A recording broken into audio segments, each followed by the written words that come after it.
Wa, kei ngā roa. Kei ngā roa, wabakala.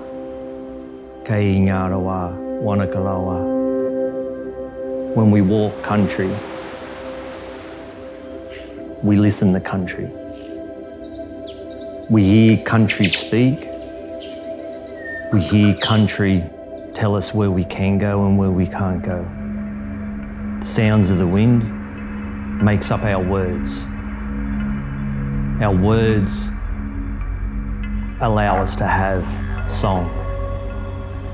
And with our song, it allows us to have ceremony. It's country which tells us when that happens. And by listening to it, and in turn speaking to it, country itself will welcome us. For me as a young person, attending Aboriginal cultural camps was an amazing experience. A chance for me to connect with community, country and creator.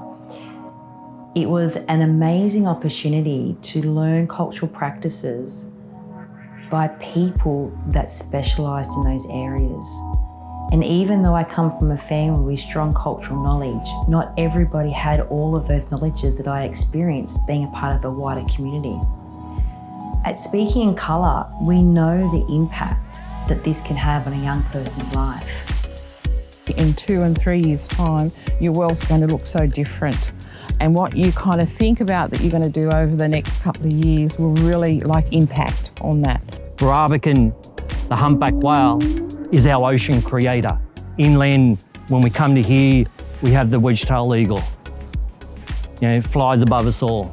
Often items that were made for ceremony were used for bartering as well. If you want to call it that, you can just pull them off straight in, eat them. Won't eat you. A bit like unpopped popcorn. It was created by my uncle, actually. Some of the conversations that we're having with the young people is they haven't had a chance to connect with community before, or they've learned a cultural practice for the first time. Their cup feels full. They have friends who understand them. They don't have to justify how loud they were or how passionate they are about particular topics. They are accepted just as they are. I love when I look around and I see the aunts having conversations, and it's creating this natural mentorship with the young people.